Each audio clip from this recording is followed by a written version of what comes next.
Otro tema es que hay una relación positiva, digamos, entre el nivel de precios esperados y el salario.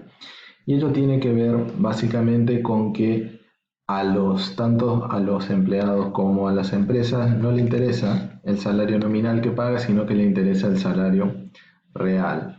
Si las empresas, si los empleados demandan un aumento salarial, ¿sí? Las empresas, ese aumento salarial significa un aumento de los costos o un aumento del precio de los productos, con lo cual en la medida de que los precios y los salarios suban en la misma cuantía, no tendrá ningún efecto ni para la empresa ni para los trabajadores en cuanto a su poder adquisitivo de los salarios. Por eso hay una relación directa y aumento de la misma magnitud. Si suben un 5% los salarios, el nivel de precio esperado, los salarios aumentarán en la misma magnitud, no teniendo efecto negativo sobre la economía.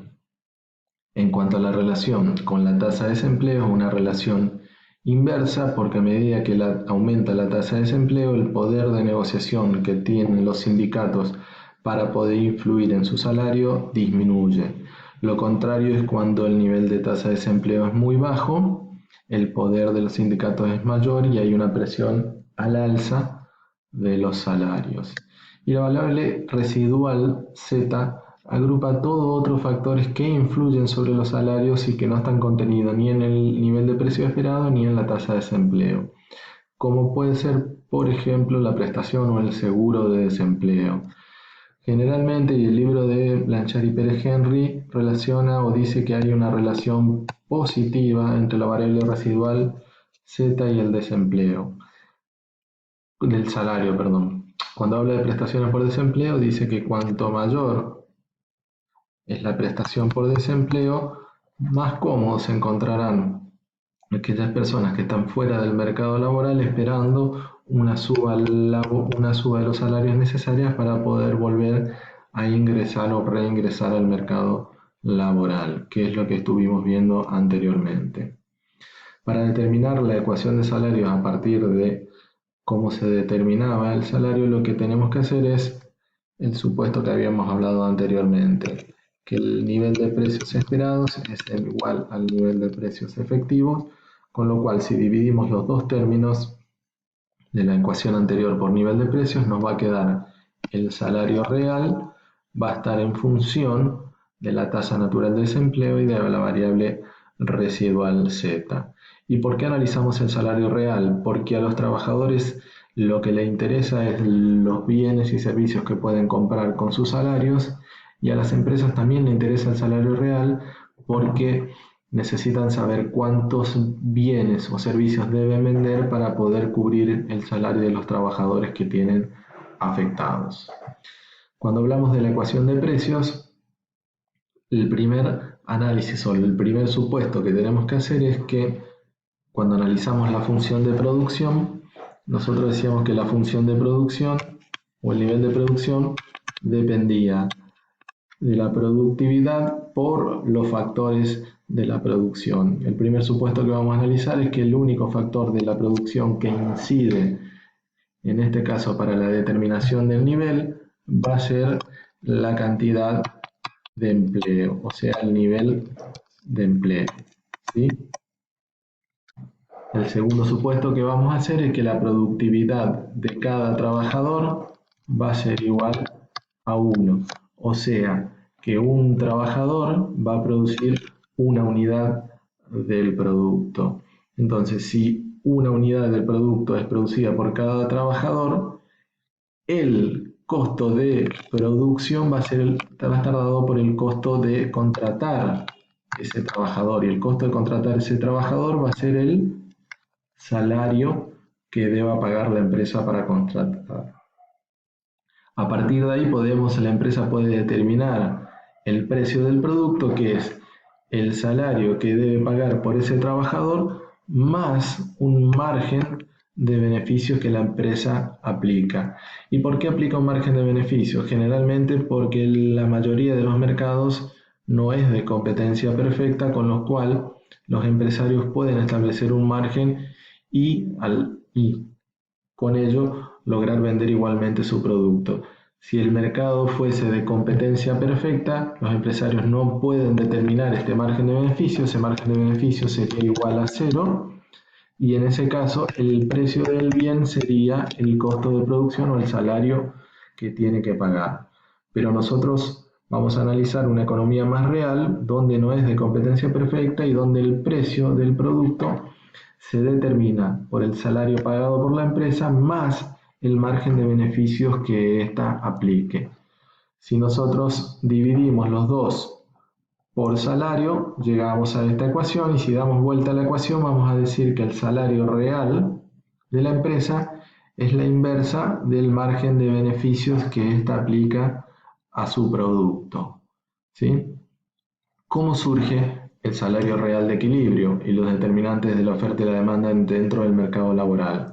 Para ello lo que tenemos que hacer es graficar primero lo que determinamos, la ecuación que determinamos anteriormente, y la ecuación de salarios que habíamos determinado al inicio. Hay una relación inversa en la ordenada al origen, tenemos el salario real, en la abscisa tenemos la tasa de desempleo.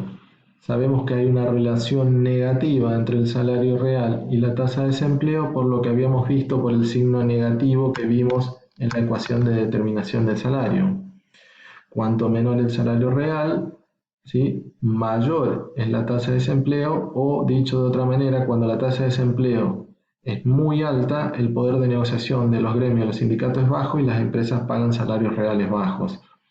Cuando la tasa natural de desempleo, cuando la tasa de desempleo, es baja, los salarios que deben abonar la empresa para contratar trabajadores tiene que ser mayor. Cuando graficamos la ecuación de precios, el salario real no tiene relación alguna con la tasa de desempleo, por lo cual es una línea horizontal independiente de la tasa de desempleo al nivel de salario real vigente. Como cualquier mercado, cuando se igualan las dos curvas, la ecuación de salario con la ecuación de precios, se determina el nivel de salario real de equilibrio, ¿sí?, y la tasa de desempleo. Nosotros agregamos un subíndice que es N a la tasa de desempleo para llamar la tasa natural de desempleo, que es una tasa de mediano plazo, ¿sí?, que es lo que estamos hablando desde el inicio de esta unidad. La tasa natural de desempleo es una tasa que hace que el mercado de trabajo se encuentre en equilibrio, ¿sí?, y en el cual el salario que desean pagar las empresas para contratar de trabajadores coincide con el salario que desean recibir los trabajadores para poder realizar lo suyo. Entonces, en ese punto se define cuál es la tasa, el salario real de equilibrio y la tasa de desempleo, que la economía se encuentre en equilibrio. Por eso hablamos de una tasa de mediano plazo. Analicemos ahora situaciones de desequilibrio que se pueden dar sobre lo que analizamos anteriormente. La pregunta es: ¿qué sucede con la tasa de equilibrio si existe un aumento de las prestaciones por desempleo? Las prestaciones por desempleo dijimos nosotros que estaban incluidas en la ecuación de salarios dentro de la variable residual Z. Si aumentan las prestaciones por desempleo, como hay una relación positiva, deberían aumentar el salario nominal. Si no cambia el nivel de precios, debería aumentar el salario real. Gráficamente, ¿cómo sería eso? Sería un desplazamiento hacia la derecha de la ecuación de salarios. Para que el mercado laboral se encuentre en equilibrio, un aumento de las prestaciones por desempleo que aumenta el salario nominal, debería pedir las empresas un aumento de la tasa de desempleo lo suficientemente necesaria para que el salario real vuelva a su situación de equilibrio de origen y el mercado se encuentre en esa situación. Entonces, esta situación original lo que trasladaría, o debería, para retornar al equilibrio, debería ser un aumento de la tasa natural de desempleo, que tiene una relación inversa con el salario, y lo va a hacer reducir. ¿Hasta cuándo va a reducir? Hasta el nivel de equilibrio o nivel de salario de equilibrio consistente con una tasa natural de desempleo mayor para poder hacerlo. ¿Qué pasa en este caso si existe una legislación antimonopolio que reduce el margen de los empresarios? Si se reduce, digamos, por una legislación antimonopolio el margen empresarial, ¿qué va a pasar? Va a pasar que al reducirse el margen empresarial va a disminuir, al reducirse el margen empresarial va a disminuir, va a aumentar el salario real.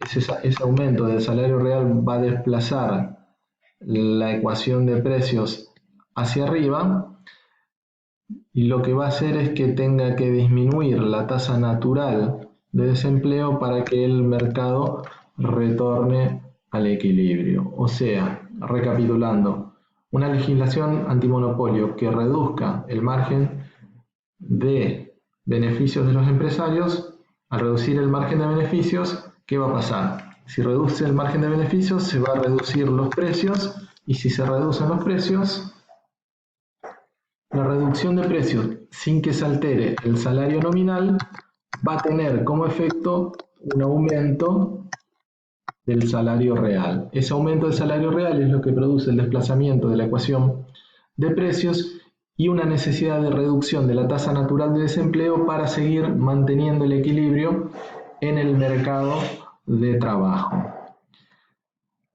Como resumen, la tasa natural es una tasa de largo plazo, ¿sí?, que muestra que en los mercados en los que existe información imperfecta puede darse una tasa de desempleo mayor a la friccional, y esta puede mantenerse en el tiempo mientras esas rigideces existan. Lo importante para esto es saber, y para poder seguir, que es el punto que continúa, que la tasa natural de desempleo, como vimos, se relaciona con una tasa de empleo natural, y a su vez esa tasa de empleo natural se relaciona con una tasa de producción natural, que es una tasa de equilibrio a mediano plazo. ¿Por qué hacemos todo este análisis? Este análisis básicamente lo hacemos para poder seguir en los puntos siguientes con la determinación de la oferta agregada, y junto con la determinación de la demanda agregada ver el equilibrio de una economía en la cual la nueva variable de introducción del mercado de trabajo y que los precios ya no dejan de ser fijos, sino que ahora son flexibles, cómo funcionan las políticas económicas en su conjunto.